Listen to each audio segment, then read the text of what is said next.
Artabanus stood firmly entrenched on the Nile's western bank, his gaze distant, not fixed on siege weaponry, but rather analytically tracking market prices and temple attendance within Memphis. His presence was not just a military threat, it was a constant, patient psychological pressure, a final tightening of the economic noose he had cast weeks prior. His overarching goal was not merely to breach the physical defenses of the city, but to achieve an overwhelming psychological dominance over the ruling regime. He knew with terrifying certainty that the pharaoh's inevitable next move had already been calculated in his complex predictive models. He relied entirely on the granular intelligence reports detailing the daily grind of the city. Knowing the precise cost of a measure of barley, the sudden spikes in grain prices, and the specific complaints in the artisan quarters provided him with a most valuable asset, the emotional temperature of the capital. This data confirmed his core belief. The siege was internal. He was waiting not for a better assault opportunity, but for the system itself to decay from within. Artabanus truly believed that a state's true, enduring strength lay in its internal harmony and the cohesive trust between its ruler and the ruled.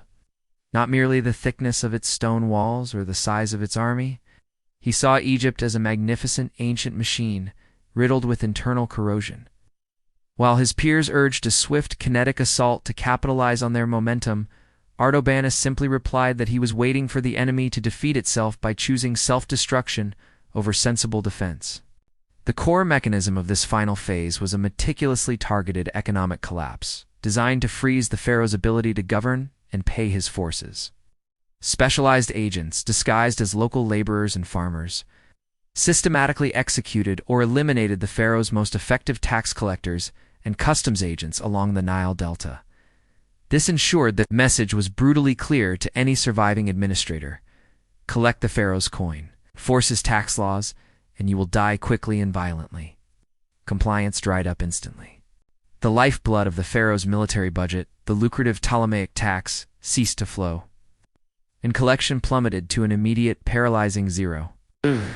This created a profound, immediate liquidity crisis within the palace walls. The gold reserves existed, but the mechanism for distributing them to the field army was utterly severed, creating a strategic bottleneck. Without the continuous stream of revenue, the central government could not pay the indispensable Greek mercenaries, nor could it purchase the foreign grain necessary to feed the demanding civil service. The administration, which managed the complex irrigation schedules, supervised the rationing systems, and maintained public order, now ground to a catastrophic halt. Scribal offices were abandoned, and granary gates stood unguarded. Memphis was immediately gripped by spiraling civil unrest, driven by accelerating hunger, and deepening spiritual anxiety that the state could no longer control. The very structure of society began to unravel. This vast, centralized, and historically rigid infrastructure of Egypt, designed to enforce control, ironically became its greatest vulnerability when the central authority was questioned and starved of funds. Even the powerful priests of Ptah were alarmed. The mounting chaos, the distant specter of the water cursed from the Scorpion Gate, and the escalating hunger were interpreted as devastating omens of a catastrophic loss of divine favor. Psamtik III, a man who saw his rule through the lens of symbols and tradition, not logistics, was increasingly isolated. He faced an overwhelming existential choice: secure his capital or preserve his divine authority. To shore up his crumbling legitimacy, Psamtik felt compelled to respond. Yet his pride prevented him from addressing the internal, ignoble threat of rioting citizens. Psamtik stubbornly ignored the frantic advice of his cabinet to secure the granaries and quell the mobs, viewing such defensive actions as admitting cowardice and weakness to the invaders. His sense of pride demanded a decisive, visible response that focused on the external enemy, believing that a grand victory would magically restore calm within the walls. He clung to the ancient belief that destroying the physical Persian presence was the single, necessary act to restore his internal order and divine mandate. In a final desperate counsel, Psamtik committed the fatal mistake Artabanus had planned for with chilling accuracy. He ordered his elite, indispensable royal guard and the bulk of his prized chariotry to leave the relative safety of the capital immediately and engage the Persians on the open plain. For the pharaoh, The military defense of the Nile Valley was the non-negotiable, ultimate symbol of his throne's legitimacy, worth any risk, even the self-immolation of his capital. This disastrous decree sealed Memphis's ultimate fate. It was a calculated risk that failed because the pharaoh misunderstood the nature of the attack. The removal of the 2,500 men of the royal guard, the city's internal police, and the pharaoh's most visible protectors was the final fatal extraction. Their true strategic value was not their prowess on the battlefield, but their presence as an unmoving symbol of the pharaoh's absolute authority inside the city walls. That symbol was now gone. General Neithotep, though officially disgraced and facing the court's ire, was the only surviving officer with the tactical experience to command the remaining field army. She was given the command by default. She knew the pharaoh's decree was folly. She realized she was leading a full-scale counterattack when the true operational priority should have been an emergency internal security mission to prevent civic implosion.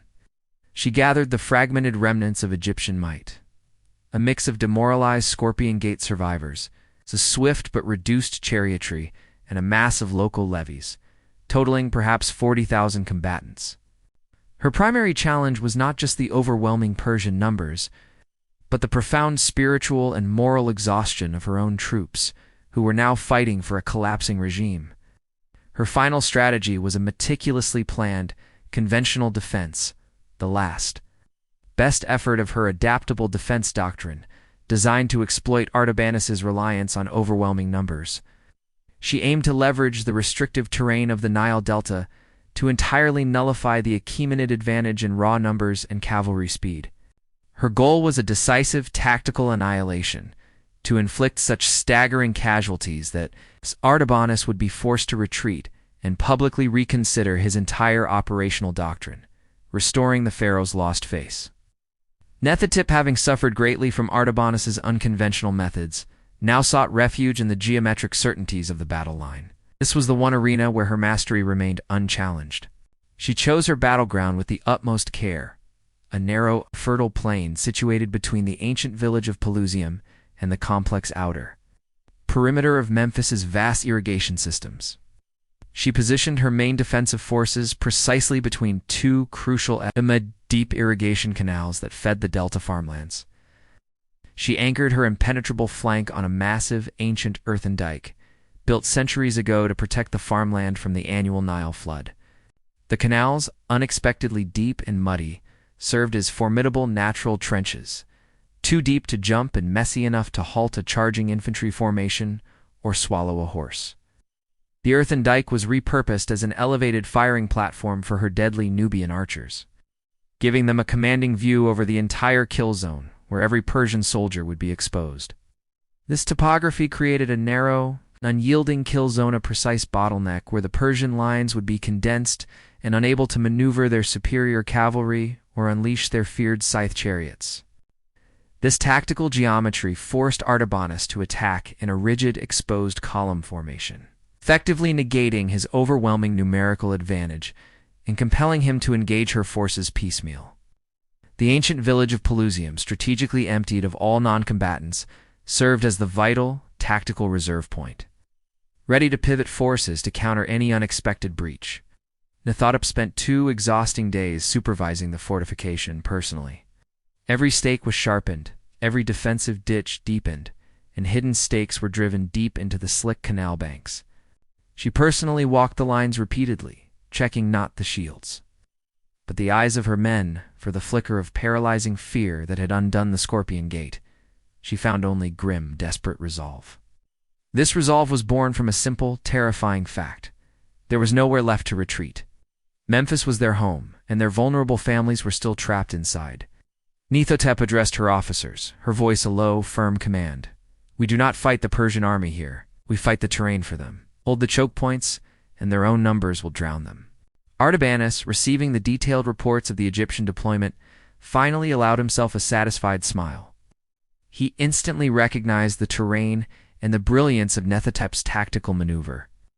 He had fully calculated that she would attempt this one last decisive engagement to shatter the psychological momentum of the invisible siege. He sent a swift runner back to his field commander, Cyrus, with the order, "Advance aggressively and engage the center. but hold nothing back in the initial sacrificial push. Artabanus had known he could simply have waited, starving Memphis for another month, forcing a surrender without bloodshed. But that option would violate the ultimate principle of the invisible siege: efficiency of outcome over duration of effort. The time for waiting was over. The time for the final surgical cut was now. He dispatched his loyal field commander, Cyrus, a highly traditional warrior, to lead the frontal assault, knowing that Cyrus would follow orders even at the cost of immense casualties. The Persians formed up, the heavy infantry of the Immortals in the center, flanked by Median cavalry, whose maneuvering capability was immediately frustrated by the narrow terrain. Artabanus had absolutely no intention of avoiding the fight. But he knew the battle's ultimate outcome would be determined entirely by the complex events he had set in motion within the walls of Memphis. The furious clash of shield and spear was merely a large, necessary theatrical performance, an acoustic and visual distraction designed to ensure the entire Egyptian army's eyes were fixed rigidly outward. Artabanus's final lethal order to his embedded, long-term agents inside the city was simple, precise, and absolute: ignite the main royal granaries and seize the public squares the moment the sound of the Persian horns signals the beginning of the battle. These agents were elite demolition and agitation experts from the Babylonian court, successfully infiltrated over weeks, disguised as starving refugees, foreign beggars, and sanitation workers. They carried oil-soaked rags, pre-measured Greek fire components, and signal lanterns, waiting patiently for the prearranged acoustic cue to commence the final destruction. The sound of the great Persian battle horns, signaling the frontal assault from the battlefield, would be the ignition sequence for the city's meticulously planned internal collapse. On a blistering, hot, dust-choked morning, the armies clashed near the bottleneck of Pelusium. The sound of thousands of shields meeting and bronze blades striking bronze filled the air. The Persian charge was hampered immediately. The Median cavalry found their speed negated by the deep mud near the canal banks, and the Immortals were forced to march awkwardly, single file, into the killing zone. Nethetip's archers, positioned high atop the dike, poured concentrated, devastating volleys into the advancing Persian lines, forcing Artabanus's heavy infantry into an awkward, self-defeating maneuver. Egyptian spearmen, disciplined in fighting from solid, familiar ground, began the methodical, desperate work of slaughter. The air grew thick with the stench of sweat, iron, and dust. The initial 2 hours of the battle were a brutal, grinding defensive victory that favored the Egyptians. The Persian advance stalled completely in the bottlenecks, unable to deploy their numerical superiority. Cyrus, fighting in the front rank, watched his best Immortals fall, trapped by the geometry of the terrain. He sent a frantic runner back to Artabanus, requesting immediate permission to withdraw and find a wider crossing point. Artabanus's chilling reply was brief and non-negotiable: engage deeper. Casualties are expected. The assault must continue. He was absolutely committed to the diversion. Nefertiti allowed herself a rare, tight smile of genuine triumph. Her tactical plan was working perfectly. For the first time since the Scorpion Gate, Artabanus's visible strategy was demonstrably failing. Artabanus, observing the high losses from a small, distant hill, remained utterly impassive. He permitted the tactical defeat because he knew it was essential misdirection for the main strategic thrust. He held a piece of polished bronze, catching the midday sun, but he was not checking the field. He was watching the distant northern skyline of Memphis, waiting for the predetermined silent signal. The strategic climax began precisely at midday, the sun directly overhead and the fighting at its most desperate pitch. At that precise, pre-calculated moment, a low, thick, monumentally dark cloud appeared far behind the Egyptian lines, hovering over the exact heart of Memphis. A monumental column of black smoke, dense and oily, began to rise with terrifying speed over the high walls of the city, visible even from the distant, blood-soaked battleground. It was followed almost immediately by the faint but horrifying cacophony of thousands of people screaming.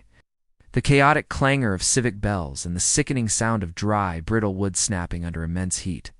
The smoke was unmistakable, not the thin plume of a simple kitchen fire, but the massive, suffocating cloud of burning grain, oil, and timber.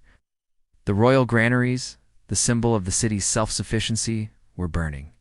On the Egyptian line, the entire battle instantly changed.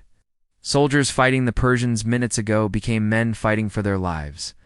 eyes locked on the distant, rising column of horror. Artabanus's agents had executed their plan perfectly. The central granaries, stuffed with the reserves meant to feed the city through any siege, were utterly destroyed. The resulting civil unrest, fueled by weeks of hunger and the absence of the royal guard, exploded into full-scale life-or-death panic. The panic was infectious and blinding, spreading faster than any counter-order could be issued by the desperate Egyptian officers. The troops did not fear the Persian spear at that moment. They feared their child starving in a burning street. The invisible siege had just delivered its lethal psychological payload. The sight of the smoke triggered an immediate, irreversible panic among the Egyptian troops. These soldiers were not career mercenaries. They were fathers, brothers, and husbands whose families, already hungry and now facing fire, were trapped inside the collapsing capital. The bond between the soldier and the state instantly broke down, reverting to the most primitive, unbreakable bond, that of a man protecting his kin. Nethatep's disciplined defensive line cracked with a sound worse than any bronze shield shattering. Officers screamed their oaths and orders, but their words were ignored. Hundreds of troops abandoned their formations simultaneously, throwing down shields and spears, beginning a desperate, uncoordinated, selfish rout toward the open city gates. The rout was devastatingly rapid. Men who had stood firm against the immortals suddenly became a disorganized, tripping tide, desperate to save their families. The pragmatic Greek mercenaries, seeing the complete collapse, dropped their weapons entirely and began searching for the quickest way to loot and flee the region, withdrawing completely from the battle. The tactical excellence of the adaptable defense dissolved instantly. Artabanus had finally completely shattered the organizational cohesion of the Egyptian fighting force. He achieved this not by direct assault on the formation, but by brutally forcing the Egyptian soldier to choose between the state's survival and his family's survival. "They fight for the pharaoh," Artabanus murmured, observing the rout without elation. "But they die for their families." This was the core of the invisible siege, targeting the opponent's non-military bonds. Artabanus ordered Cyrus to cease the pursuit of the fleeing soldiers. Instead, he commanded a tight, disciplined Persian advance directly toward the city gates, prioritizing order over vengeance. Artabanus's final victory would be defined by control and calculated mercy, not by a bloody massacre. Nethatep, in the middle of the disintegrating choke point, watched her strategy, her life's work, turn to ash. She screamed orders, but her voice was lost in the sound of panic and the distant roar of the burning city. She had won the battle for the field, but Artabanus had won the ultimate strategic war for the mind and the heart of the Egyptian soldier. She realized Artabanus's terrible ultimate lesson: the siege was never against the fortress or the army. It was against the psychological contract between the soldier and the state, gathering a loyal contingent of 200 veterans. Nethatep executed a final, desperate, and skillful rearguard action, cutting down any Persians who pursued the rout too quickly. Nethatep commanded a fighting retreat, sacrificing units to save the core of her army and ensuring their survival for a potential future resistance. But the pharaoh's fate was now irrevocably sealed. Within the city, the pharaoh watched his capital descend into total anarchy. The massive flames of the granaries marking the definitive violent end of his dynasty. Recognizing his army was routed and the city was lost to riot and fire, Psamtik III abandoned his throne and fled down the Nile, attempting to reach the safety of Upper Egypt. He slipped out of a back gate onto a private barge, leaving behind his crown and his kingdom. Artabanus marched into the shattered city of Memphis, not as a destructive conqueror, but as an organizer, restoring order. His entry was meticulously controlled and non-punitive, and his first act was distributing massive Persian-supplied grain to the populace. Within 3 days, Egypt was formally declared the sixth Achaemenid satrapy, a transfer of power achieved with minimal kinetic force and maximum political efficiency. The Achaemenid banner flew over the ancient pyramids, securing the Near East through intellect and the method of the invisible siege.